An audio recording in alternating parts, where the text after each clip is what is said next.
इस वक्त की बड़ी खबर आपको बता दें, एआईएमआईएम के प्रदेश अध्यक्ष हाजी शौकत अली ने मेरठ के ईद सम्मेलन में विवादित बयानों की लाइन लगा दी। उन्होंने ये बयान दिए हैं कि हमें 111 नहीं सिर्फ 11 विधायक दे दिए जाए तो हम अपनी ताकत दिखा देंगे, और प्रदेश में किसी भी मुसलमान का इनकाउंटर होगा तो इनकाउंटर करने वाले का भी इनकाउंटर किया जाएगा। ऐसी और भी कई विवादित बयान उन्होंने दिए। इस पर और जानकारी के लिए मेरे साथ मौजूद है मेरे सहयोगी नीतीश ठाकुर। इस पूरे विवाद के बारे में हम अभी चर्चा करेंगे, लेकिन उससे पहले दर्शकों को एक बार ये बयान सुनवा देते हैं।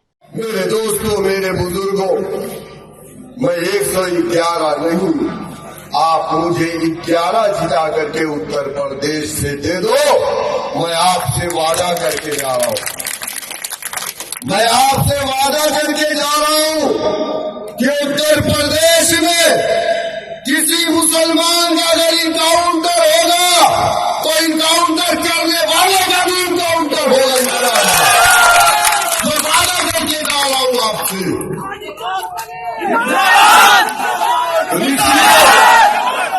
सर, ये जो विवादित बयान दिए गए हैं, इससे ये क्या दिखाना चाहते हैं? किस ताकत की ये बात कर रहे हैं कि अगर हमें 11 विधायक भी दे दिए जाए तो हम अपनी ताकत दिखा देंगे? देखिए, सबसे पहली बात तो एआईएम के लिए ये कोई नई बात नहीं है। कंट्रोवर्शियल स्टेटमेंट्स देना अगर किसी को सीखना है, जिहादी भाषा बोलना, पाकिस्तानी भाषा बोलना, देश को तोड़ने वाली भाषा अगर बोलना किसी को सीखना है तो एआईएम पार्टी के किसी भी नेता के पास चले जाए, उनके स्टेटमेंट्स आपको लाइन वाइज ऐसे ही दिखेंगे। इन्हीं के नेता है अकबरुद्दीन ओवैसी, वो खड़े होकर के बोलते हैं कि 15 मिनट के लिए पुलिस हटा दो। उसके बाद अब ये आ गए हैं शौकत अली साहब, ये कह रहे, एक तो ये प्रदेश अध्यक्ष है, सबसे पहली बात, और बड़ी बात है ये अपने आप में। एक प्रदेश अध्यक्ष की भाषा इस प्रकार से है कि आपने जिनको 111 विधायक दिए, इनका कहना है, समाजवादी पार्टी को इन्होंने आड़े हाथ लेते हुए कहा कि आपने जिनको 111 विधायक दिए हैं उन्होंने आपके लिए कुछ नहीं किया। आप अगर उनके पास अपनी समस्या लेकर के जाते हैं, मुस्लिम समाज अपनी समस्या लेकर के जाता है, तो वो कहते हैं कि हमारे पास बड़ी संख्या नहीं है तो हम आपके लिए कोई कार्य नहीं कर सकते। आप हमें केवल 11 विधायक दीजिए और फिर देखिएगा कि मुसलमानों का एनकाउंटर करने वाले का भी एनकाउंटर हो जाएगा। तो सबसे पहले तो प्रदेश की सरकार से लोगों को मांग करना चाहिए कि इनके खिलाफ जितना कड़े से कड़ा एक्शन हो सके वो लिया जाए, क्योंकि ये कोई एक राजनीतिक विवादित बयान भर नहीं है, ये पूरे प्रदेश में अशांति फैलाने की एक बड़ी साजिश नजर आती है। क्योंकि आप एक तरफ कह रहे हैं कि जिन लोगों का एनकाउंटर किया, जो लोग एनकाउंटर कर रहे हैं मुसलमानों का, उनका एनकाउंटर किया जाएगा। इसका सीधा अर्थ क्या बनता है? सबसे पहली बात तो मुसलमानों को चुन चुन करके गोलियां नहीं चलाई जा रही हैं।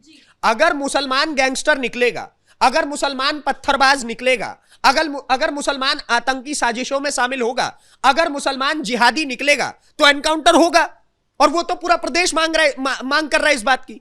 और जब पूरे प्रदेश की स्थिति बिगड़ी हुई थी तब कहा थे शौकत अली साहब, जब पूरे प्रदेश में राम भक्तों को चुन चुन करके उनके ऊपर पत्थर बरसाए जाते थे, और आज अगर उनका एनकाउंटर हो रहा है तो इनके पेट में दर्द हो रहा है। और उसके बाद ये कह रहे हैं कि जो लोग एनकाउंटर कर रहे हैं उनका भी एनकाउंटर हो जाएगा। ये पुलिस प्रशासन को सीधी धमकी दे रहे हैं। तो पुलिस प्रशासन को मारने की धमकी की बात हो गई। ये तो आप ये कह रहे हैं कि हम पुलिस प्रशासन को ही खत्म कर देंगे, आपकी शक्तियां खत्म कर देंगे हम। ये तो पूरे प्रदेश के अंदर एक बड़ा माहौल को विचलित करने वाली, माहौल को खराब करने वाली बात ये बोल रहे हैं। और ये एआईएम की भाषा है जब ये सरकार में नहीं है, सत्ता में नहीं है, इनके पास विधायक नहीं है। जब अगर इनको, ये तो बिल्कुल सही बात इन्होंने बोली कि 111 छोड़ो 11 दे दो, फिर देखना क्या करते हैं। अगर ये ना होते हुए इस प्रकार के बयान दे रहे हैं तो अगर इनके पास 11 विधायक आ जाएंगे तो ये तो प्रदेश में पूरा पता नहीं क्या माहौल मचा देंगे। लेकिन हालांकि इसके ऊपर योगी आदित्यनाथ भी नजर रख रहे हैं। ऐसे जो विवादित बयान बोले जा रहे हैं राजनीति की आड़ में और चुनाव 2027 की चुनाव के आड़ में, इन सबको नोट किया जा रहा है और इन सबका हिसाब एक एक करके होगा। और उस समय पर शौकत अली साहब पता नहीं कहां कहां भागते फिरेंगे, नजर भी नहीं आएंगे पूरे प्रदेश में। सर, इन्होंने अपने बयान में एक और बात कही कि एक झंडा एक डंडा और एक नेता की बात, यानी जब मदरसे और मस्जिदों पर बुलडोजर एक्शन जो हम अभी लगातार देखते हुए आ रहे हैं उसको लेकर उन्होंने कहा कि अगर मस्जिद या मदरसे पर बुलडोजर एक्शन होने को आता है तो वहां के लोग एक डंडा रखें, एक झंडा और उनका एक नेता हो और वो बुलडोजर एक्शन के विरोध में खड़े हो जाए। इसका क्या अर्थ है सर? देखिए, इसका सीधा अर्थ ये बनता है, हाल ही में आपने देखा होगा कि पूरे प्रदेश भर में कई मदरसों के ऊपर रेड पड़ी, जहां पर इनपुट था पहले से ही एनआईए को और जो यूपी एटीएस है उसको कि यहां पर आतंकी गतिविधियों में शामिल जो मौलवी मौलाना है वो बैठे हुए हैं, वो पाकिस्तान से फंडिंग लेते हैं, गल्फ कंट्रीज से फंडिंग लेते हैं और पूरे प्रदेश के माहौल को खराब करने के लिए छोटे छोटे मुस्लिम बच्चों के दिमाग में जहर भरने का काम करते हैं। तो ऐसे में पूरे प्रदेश के अंदर एक ये ड्राइव चलाई गई थी जिसमें पता किया जा रहा था कि कौन सा मदरसा लीगल है, कौन सा इल्लीगल है, कौन से मदरसे में इल्लीगल काम होता है, ये सारी चीजों का पता किया गया। उसी चीज का रेफरेंस देते हुए उन्होंने बोला कि आप एक बात बताइए, ये जो मदरसों को लगातार लाइन से आज की सरकार बंद कर रही है, हमारा जो विरोध है वो इस बात के खिलाफ है। और उसके बाद वो स्टेटमेंट देते हुए कहते हैं कि आप मदरसे को अगर आपको बचाना है और मुस्लिम समाज को अगर आपको बचाना है तो हर मस्जिद और मदरसे के अंदर एक डंडा रखिए और एक झंडा रखिए और एक नेता रखिए। एक नेता का अर्थ कि मुसलमानों को दो जगह नहीं बंटना है, समाजवादी पार्टी, कांग्रेस, चारों तरफ नहीं बंटना है, उनको एक नेता रखना चाहिए। कौन? मुसलमानों के सो कॉल्ड रहनुमा अकबरुद्दीन, असदुद्दीन ओवैसी, इन दोनों भाइयों को रहनुमा रखिए। एक झंडा यानी कि इस्लामी तालीम का जो सबसे प्रमुख झंडा हो सकता है उसको टांगे रखिए। और एक डंडे का अर्थ यह है कि जब प्रशासन आपके पास आए तो आप डंडे का बल प्रयोग करके प्रशासन के विरुद्ध और इलीगल तरीके से प्रशासन को रोकने का काम करिए, जबकि हकीकत में मदरसा आपका इलीगल है। ये बात नहीं बताएंगे कि मदरसों के अंदर उत्तर प्रदेश में सैकड़ों ऐसे मदरसे थे जिनको बीते 3 सालों में बंद करवाया गया है, जो कि इलीगल वे में काम कर रहे थे, जो कि रजिस्टर्ड भी नहीं थे। मौलानाओं को सैलरी पहुंचती रहती थी और ये पहुंचाने वाले कौन थे? पहले की जो सरकारें हुआ करती थी वो तय करती थी कि कैसे कैसे मौलानाओं को सैलरी दी जाए, जबकि वो मदरसे ठीक तरीके से रजिस्टर्ड भी नहीं थे कागजी रूप से। तो ऐसे में उन मदरसों को अगर बंद कर दिया जा रहा है तो शौकत अली के पेट में दर्द होगा ही, क्योंकि उनको पता है। देखिए, शौकत अली के बारे में मैं आपको एक बात बताता हूं। ऐसे जो नेता होते हैं ना, इनके पास कोई एक रोड मैप नहीं होता है कि प्रदेश को विकास के राह पर कैसे लेके जाना है। इनके पास रोड मैप नहीं होता है कि मैं अपनी पार्टी के लिए कैसे अच्छे से अच्छे नेता लेकर के आऊं, कैसे समाज में बेहतरीन तरीके से कार्य करूं कि समाज मुझे खुद चुने। तो ये दूसरा ऑप्शन क्या चुनते हैं कि रेडिकल बयान दो, ऐसे बयान दो जिन बयानों में जहर भरा हो, जो पूरे प्रदेश को बर्बाद कर सके, क्योंकि प्रदेश बहुत मुश्किल से अब उन्नति की राह पे आया है और ये शौकत अली जैसे नेताओं के पेट में पचती नहीं है ये बात, और इसलिए ऐसे स्टेटमेंट बार बार देते हैं। सर, इन्होंने इसी मन से एक और बात ये भी कही कि जिस तरीके से अभी ईद गई है वहाँ उत्तर प्रदेश में कई जगह देखा गया कि रास्ते में बीच में बैठकर नमाज अदा की गई है, इस पर भी काफ़ी विवाद हुआ। तो इन्होंने कहा है कि जिस तरीके से नमाजियों पर जो रोड पर बैठकर नमाज पढ़ रहे थे उन पर कार्रवाई की गई है। अगर रामनवमी में शोभा यात्रा निकलती है तो ऐसी ही सख्ती दिखानी पड़ेगी प्रशासन को। देखिए, ये जो बयान इन्होंने, जो इतने जहरीले बयान और इतनी जहरीली भाषा बोली है, ये सब कुछ ये मेरठ में बोल रहे थे, उत्तर प्रदेश के मेरठ जगह पे।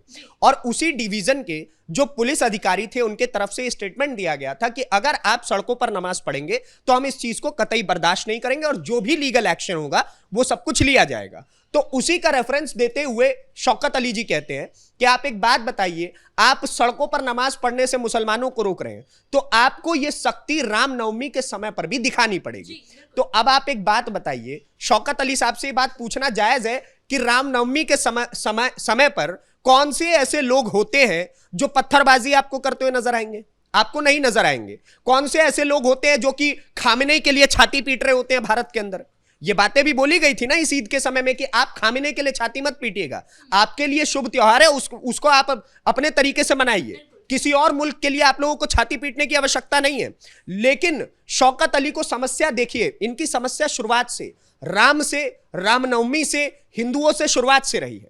और उत्तर प्रदेश के अंदर एआईएम पूरी तरीके से इसी रोड मैप पे काम करता है कि आप सबसे पहले अगर आपको वोट बैंक चाहिए तो क्या करिए, राम मंदिर को, बाबरी मस्जिद को लेकर के छाती पीटिए कि भाई साहब बाबरी मस्जिद तोड़ दी, सबसे बड़ी मस्जिद थी हमारी, और न जाने क्या क्या।